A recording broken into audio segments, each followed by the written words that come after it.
We don't know all the answers yet, and I would caution against jumping to conclusions until we have all the facts. What we do know is that there are families, friends, and an entire nation grieving right now for the valiant men and women who came under attack yesterday in one of the worst mass shootings ever to take place on an American military base. President Obama in the Rose Garden today talking about the Fort Hood tragedy where 13 were killed, 38 wounded. Authorities say it was this man, Army Major Nadel Malik Hassan, who was responsible. We're going to talk about this first before we turn topics, bring in our panel. Steve Hayes, senior writer for the Weekly Standard. Chris Cillizza, White House reporter for the Washington Post, and syndicated columnist Charles Krauthammer. Charles. Well, the question here, who is this guy? The family has been out preemptively portraying him as an ordinary man, a victim of anti-Islamic prejudice and taunting. On the other hand, there are other kinds of allegations. That he made postings on websites sympathizing with suicide attacks. Other allegations that as a psychiatrist he tried to proselytize his patients, which I can say, if true, as a psychiatrist, is the highest ethical crime and abuse of authority and the weakness of a patient. And lastly, the evidence of the statement by the base commander that he was heard saying Allah Akbar, meaning God is great, as he began shooting, which is the cry of Al-Qaeda-like Islamist terrorist. We will learn if he's a victim or a homegrown terrorist. Chris? Let me take it in a different direction. The thing I was struck by was the fact that while you have the president doing everything that he can to try and sell health care on the home front, while you have the president debating what he can do in Afghanistan internationally, you have this, which is not only difficult because it captures the nation's attention. It's obviously a huge tragedy, but you have the fact that the shooter was a Muslim. To me, what I was struck by from a political reporter's perspective was the difficulties of being president of the United States, that you can try to push your agenda, have these agenda items, and yet unforeseen circumstances happen, and you have to deal with them as best you can and move on. Steve? I keep coming back to something actually that I read last night on the Fox ticker during this show.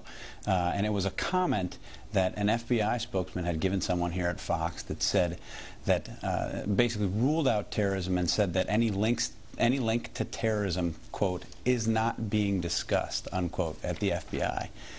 Now, the president said in his comments today, let's not jump to conclusions. He should give the same advice to his FBI director, Robert Mueller. And if it was true that links to terrorism were in fact not being discussed at the FBI in the hours after the shooting, then Mueller should be fired. Okay, we're going to turn topics now to health care. The president is going up to Capitol Hill this weekend to try to twist some arms, essentially. A lot of moderate Democrats who may be nervous about this big vote this weekend. Take a listen. I assume he will rally the troops. I anticipate that he'd answer questions that people have, probably tell fired up and ready to go. I want to clarify and make sure that everybody understands it is our intent to finish the health care bill, but assuming that we finish the health care bill sometime Saturday night, or early Sunday morning. I mean, here is a Democratic majority who has 77-seat majority, and they are pushing back this vote. Charles, they may not have the votes. It tells you how much in trouble health care is. As you say, this huge majority in a body in the House, which essentially has the supreme Soviet rules.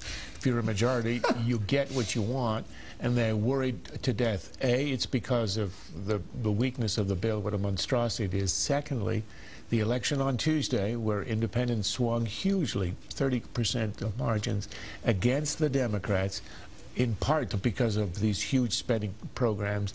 And lastly, what you have is the administration getting the numbers on unemployment today, and constituents asking, with unemployment over 10%, why are you creating a new entitlement that's going to have $500 billion in taxation? It makes no sense. Chris?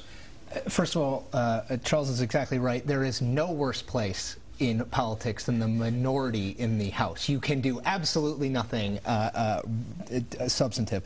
This is the problem of a big majority in some ways. It's a big, varied majority from the left to the right. On the left, you have the Hispanic caucus saying, well, wait a minute, illegal immigration, are these people going to be eligible? On the right... Well, let me explain that, because the Hispanic caucus is saying that they will not, the 20 members will not vote for the bill if the language is changed to require verification of residency for health care reform. And this is, you know what happens, Brett, you have 20 here, you have 30, 35, 40 on the pro-life side of the Democratic caucus who say we want to make sure no federal funding can go to abortions. It's 20 here, it's 15 here, it's 5 here, it's 3 here. They do have a big majority, but they don't want to win by 218 or 219. Remember, this president was elected to change the tone, holding the vote open for hours on end, twisting arms, getting 218, 219. That's not how they want it. They want 225, 230. And, you know, these numbers get whittled away. It's exactly what you're just talking about. You know, Steve, the Speaker swore in Bill Owens today, the newest Democrat in Congress. He may be the vote. Yeah, no, I think it's more likely that they will have the 218 or not much more. I don't think they're going to have much clearance on this. I think what you're seeing now is basically Nancy Pelosi and the Democrats being 10 to 12 votes short at this point. If they pick up those 10 to 12 votes, it will likely come because of some kind of a compromise on abortion, I think, more than on illegal immigration. And what's happening now, I think the maneuvering behind the scenes is largely the Democratic leadership trying to influence the Conference of Catholic Bishops to get behind an amendment offered by Brad Ellsworth of Indiana that would, in a sense, try to take the federal money out of the funding for abortion. I think it's a bait and switch. I don't think it actually accomplishes that. It actually puts it into a separate sort of pile of money, and it's essentially taking from the same money, but it's like a shell game in a sense. But that's going to be, I think, the key to determining whether Democrats, those moderate Democrats, pro-life Democrats, have the cover that they need to get behind the bill. And just, Brett, really quickly, remember a lot of those pro-life Democrats, where do they sit in the South in districts that John McCain or George W. Bush carried? We're getting dangerously close to 2010 for any member to take a controversial vote like this.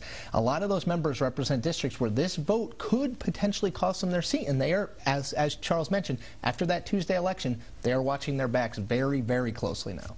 Charles, this is just one element here. This is the House side. We're not even talking about the Senate problems and the hurdles and speed bumps that they'll have to hit. House is the Supreme Soviet. The Senate is the Wild West, where the leadership has no control. So even though I think it passes the House. I think enough arms will be twisted, broken over the weekend that it'll pass. In the Senate, I think it dies eventually. Because President Obama says, my presidency depends on this tomorrow. Well, yes, as well, it'll pass in the House. Harry Reid in the Senate has already said it's likely it'll slip into 2010. If it does, it dies. All right. Pass? Does it pass?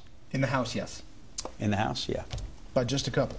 Just a couple. All right. Unemployment hits double figures. Iran may already have its way to the bomb. And Democrats move ahead on climate legislation without the GOP. The Friday Lightning Round is next.